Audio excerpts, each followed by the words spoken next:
Shalom Aleichem. What a beautiful day. Praise God. Chaim Alevsky here, Chabad Family Programs, Upper West Side, New York City. So, a few days ago, my daughter, Mariasha Esther, who just became bat mitzvah this Shabbos, turned 12.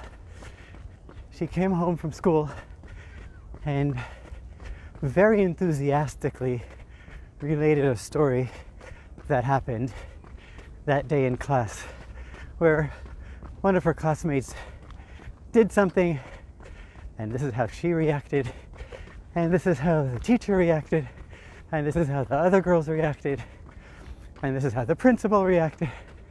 And it went on and on and on in graphic detail as she told me what happened when she came home from school. Then my wife Sarah walks in, and Mariasha says, "Oh, Mommy, you have to hear this." And she starts repeating exactly the same story in all the details. And I'm saying, wait, I already heard it. I heard it. I don't have to hear it again. So then, a few minutes later, one of our daughters walks in, and Mariasha says, "Oh, wait, you have to hear the story." And she goes on and tells exactly the same story. And the same thing happened again when the next daughter walked in. Seriously, I had to sit through that 4 times. Okay, no need to pity me for that. But what Mariasha demonstrated was actually something that the Rebbe speaks about that is happening in these week's Torah portions. So in this week is a double portion, Vayakhel and Pikudei. Vayakhel means Moshe gathered the Jewish people and spoke with them. Pikudei means the counting, when they reviewed all the gifts that were given for the Mishkan in the building process. So the Rebbe talks about something which is almost like a blatant, seemingly could be viewed as a mistake in the Torah, but of course it isn't. And the reason why it's so shocking is because the Torah, we know from everywhere else, is so concise in its words. Every letter counts. There's never an extra word. Of course not a phrase. Of course not a chapter or paragraph. Not even a letter. But what happens here is very strange, unique.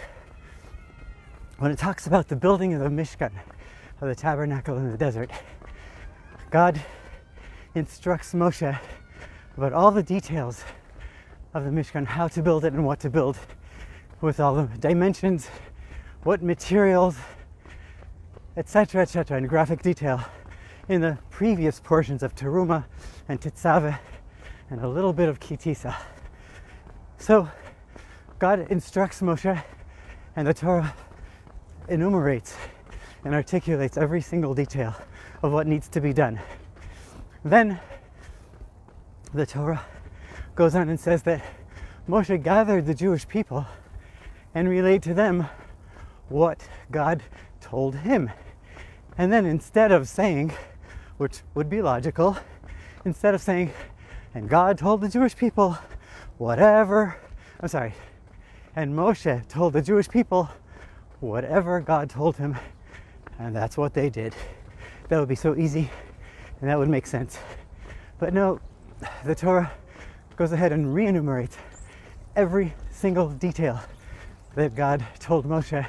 It repeats it again and says the details of the building materials, which materials, what kind of wood, what kind of gold, silver, copper, what kind of threads, what kind of decorations and ornaments have to be on every one of the vessels. Okay, moving on. So now we have it twice. God tells Moshe, that's one description of all the details of the Mishkan, of the tabernacle. Second time is when Moshe repeats it to the Jewish people. So now we move on, and the Torah continues and says, and now the Jewish people did as they were told. And then it goes on and it describes it a third time. All the details, every single detail is repeated about which materials, what designs need to be on which of the vessels of the Mishkan. That's 3 times. And then finally a 4th time when there's a review of what they chose and what they collected. There's 4 times the Torah tells the details about every flower, cup, and button that needs to ornate the menorah. All the accessories that need to come with a table, with a shulchan, with a bread table, and the mizbechot, the altars, what they should be made of, how they should, their size, their dimensions, the materials, the Mishkan, the surrounding courtyard, everything is repeated 4 times in the Torah, is quoted 4 times. It's mentioned once and repeated 3 times. The question is why? Obviously that's the question. And here the Rebbe did not refer to my daughter Maryasha telling her story, but he referred to an idea that is similar. The Rebbe said that Torah, or ner mitzvah v'Torah, or the word Torah comes from the word hora'ah, which means lesson. The Torah is our guide, Torah Chaim, it's our guide for life, of how we're supposed to live.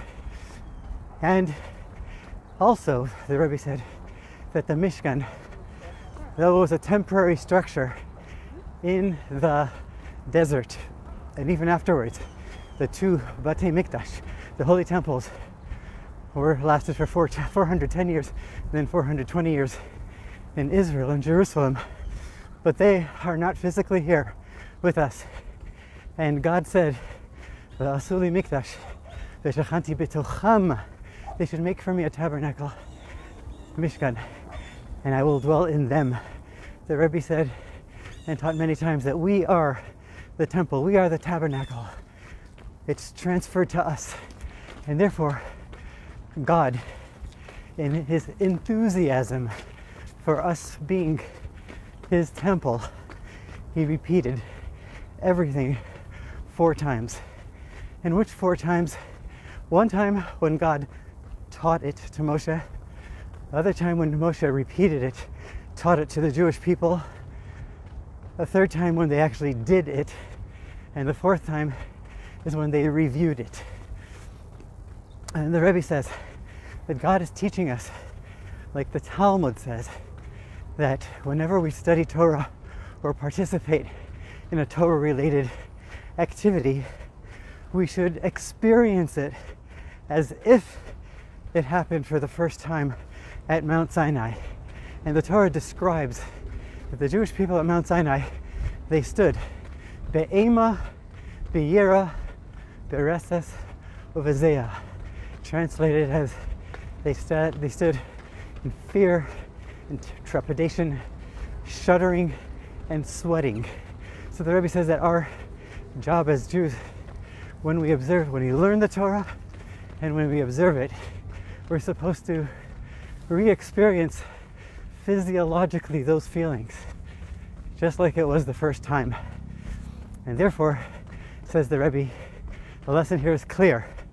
When we learn Torah from the books, we learn what to do. We need to do it with enthusiasm, as if it's the first time. When we repeat it, when we teach it to others, we do it with enthusiasm, with liveliness, as if it's the first time we're approaching this matter, this idea. And then when we do it, of course, it needs to be done with enthusiasm. And then even when we review it to find out, did we do everything right? We have to go through all the details and not just say, oh, hey, there was a story that happened in my class and, it happened. No, every detail, down to the nitty-gritty. That's one lesson we can learn from the Rebbe that I experienced from my daughter Maryasha. God bless you. Repeat it with enthusiasm.